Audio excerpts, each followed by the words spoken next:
2 weeks later, Aisha started her new position at the Al Rashid Foundation. The job was everything she'd dreamed of: challenging work, good salary, the chance to help other women access education and opportunities. She was in her new office, reviewing grant applications, when the door opened without a knock. Sheikh Rashid stood in the doorway.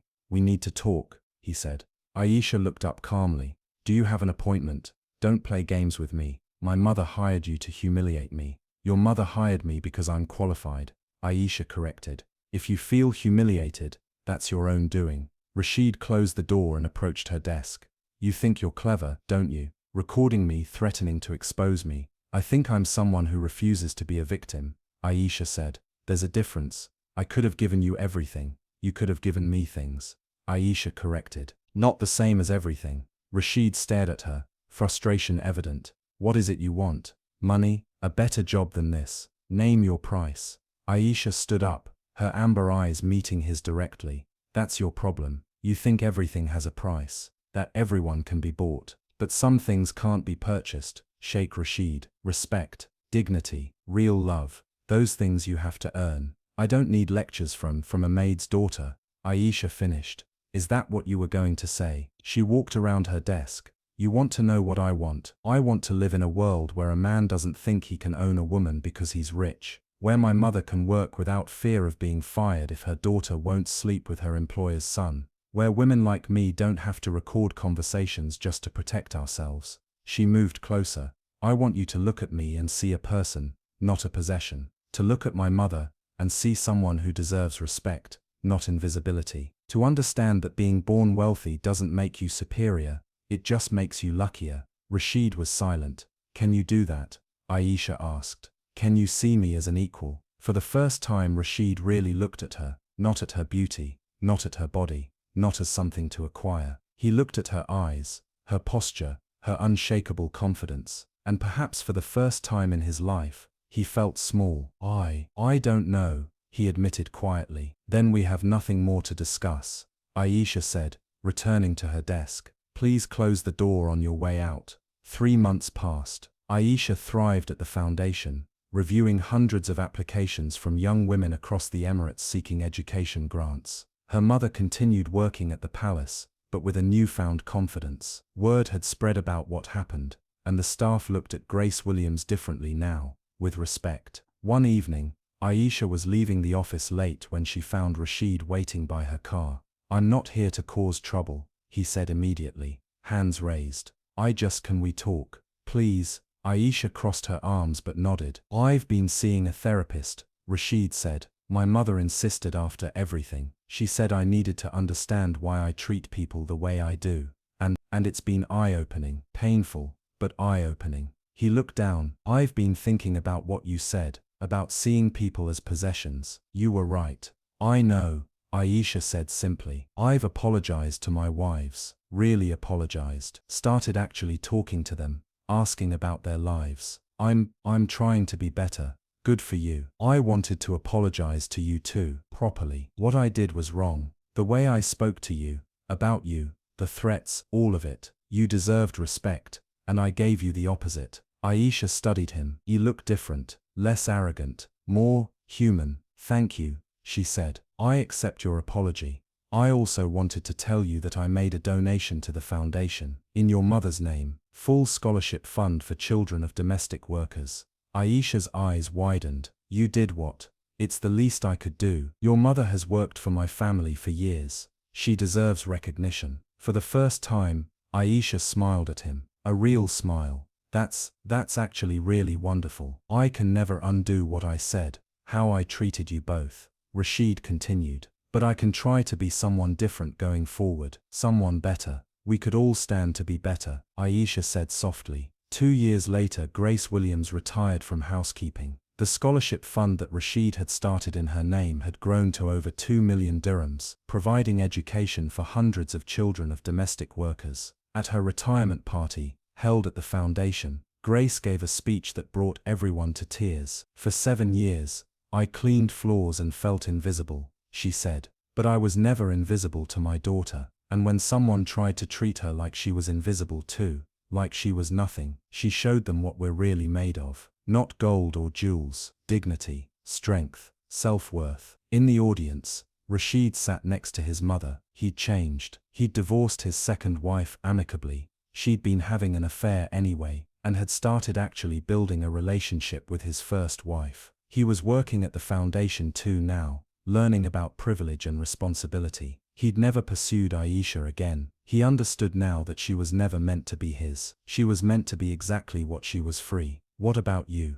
Have you ever let money, power, or status make you think you were better than someone else? Have you ever treated someone as invisible because they served you? Aisha's story reminds us that dignity isn't determined by bank accounts or job titles. The maid's daughter was worth more than the sheikh could ever pay because she knew something he had to learn. You can't buy a person's soul. Every person you meet, the one cleaning your house, serving your food, parking your car, they have dreams, dignity, and a story. They're not invisible. You're just not looking. True power isn't in making others bow. It's in having the strength to see them as equals. Are you brave enough to do that? Grace didn't sleep that night. She lay in their small apartment in Satwa, a modest two-bedroom they shared with two other Ghanaian families, staring at the ceiling and waiting for the hammer to fall. It fell the next morning. When Grace arrived at the palace, the head housekeeper, a stern Filipino woman named Mrs. Santos, was waiting at the staff entrance. "Grace, I need to see you in my office." Grace's heart sank. This was it. 7 years of loyal service ended because her daughter had dignity. But when she entered the office, Mrs. Santos didn't look angry. She looked impressed. "Sit down," Mrs. Santos said. Grace sat, her hands trembling in her lap. "I heard what happened yesterday," Mrs. Santos began, "with Sheikh Rashid and your daughter." "Mrs. Santos, please. I'll talk to Aisha." She meant every word," Mrs. Santos interrupted. And she was right. Grace's mouth fell open. The older woman leaned forward. "I've worked for this family for 20 years, Grace. I've seen Sheikh Rashid do this before. Young women, beautiful women, women he thinks are powerless. He makes them his wives, his mistresses, his toys, and when he's bored, he discards them." She paused. "Your daughter is the first one who ever said no. But he threatened. Yes. And then he realized your daughter had him by the balls." Mrs. Santos smiled slightly. "Sheikh Rashid called his brother last night, the eldest son, told him about a disrespectful staff member who needed to be fired, but his brother asked why, and when Rashid explained, let's just say the eldest son didn't take his side. What? The family is very aware of Rashid's reputation. They've been trying to curb his behavior for years. This was the last straw." Mrs. Santos pulled out an envelope.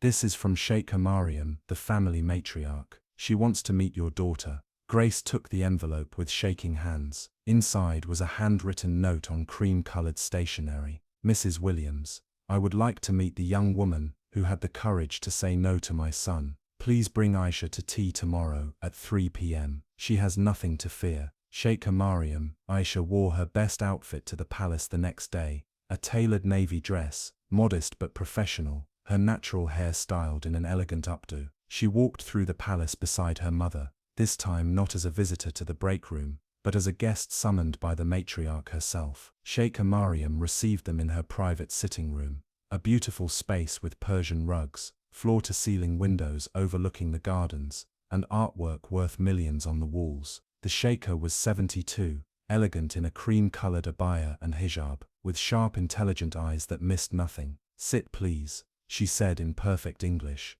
gesturing to the silk-upholstered chairs across from her. A servant brought mint tea and dates. The sheikha waited until they were alone before speaking. "Miss Williams," she said, looking directly at Aisha, "my son tells me you were very rude to him." Grace tensed, but Aisha met the older woman's gaze steadily. "I was honest with him, Your Highness." "Honest?" the sheikha repeated, a hint of amusement in her voice. "Is that what we're calling it? He made me an offer. I declined. He threatened my mother's job. I stood my ground, and recorded the conversation." "Yes, ma." Sheikh Mariam was quiet for a moment. Then she did something unexpected. She laughed, a genuine, delighted laugh that transformed her face. "Do you know how long I've been waiting for someone to stand up to Rashid?" Aisha blinked, surprised. "My youngest son," the sheikha continued, "has been spoiled since birth. His father gave him everything, money, cars, whatever he wanted. including the belief that people are possessions to be bought. She sipped her tea. His first 2 wives came from wealthy families. They married him for status and money. They accepted being ignored while he chased other women, because they have their own lives, their own wealth. She set down her cup. But you have nothing. At least nothing material. Yet you still said no. Why? Because I'm not for sale, Aisha said simply. My body, my life, my future, they're not commodities. They're mine, and no amount of money changes that. Sheikh Mariam nodded slowly. Your mother has worked for us for 7 years. She's never asked for anything, never complained, never been anything but professional. My mother taught me dignity, Aisha said. She cleans your palace, but she's not less than you. She just has different circumstances. And now, what are your plans? Aisha glanced at her mother, then back at the sheikh. I have a job offer in Dubai, international marketing firm. I start next month. My mother, she paused. My mother will probably need to find new work after this. Why? Because your son will make sure she's fired. My son, Sheikh Mariam said firmly, will do no such thing. I've made that very clear to him. She pulled out a card from her purse. I'm the president of the Al Rashid Foundation. We provide scholarships and business grants to young women in the Emirates, particularly those from disadvantaged backgrounds. I'd like you to come work for us. Aisha stared at the card, stunned. We need someone who understands what it's like to work hard for everything you have. Someone who won't be intimidated by wealthy donors or entitled board members. The sheikh smiled. Someone who knows how to say no. Interest. Have you ever been in a room where someone looked right through you, where your humanity was invisible because of your job, your skin color, or your social status? Today's story is about a young woman who refused to be invisible, who stood up when everyone expected her to bow down. What you're about to read will challenge everything you think about power, dignity, and knowing your worth. The Al Rashid Palace in Abu Dhabi gleamed like a jewel under the scorching desert sun. Its white marble walls, gold-trimmed windows, and perfectly manicured gardens, spanning 15 acres, were a testament to centuries of oil wealth and royal lineage. Inside, the air conditioning kept the temperature at a crisp 68 degrees, while outside it soared past 110. Grace Williams pushed her cleaning cart down the East Wing corridor, her dark skin glistening with a thin sheen of sweat despite the cool air. At 43, she'd been working as a housekeeper for the Al Rashid family for 7 years, ever since her husband died, and she'd needed to support her daughter. She wore the standard uniform, a plain grey dress with white collar and cuffs, her hair tied back in a neat bun, comfortable shoes for the 12-hour shifts. Grace was invisible here. That's what she'd learned in 7 years. Keep your eyes down, do your work efficiently, and the family would barely register your existence. It was better that way. Safer. But her daughter Aisha was different.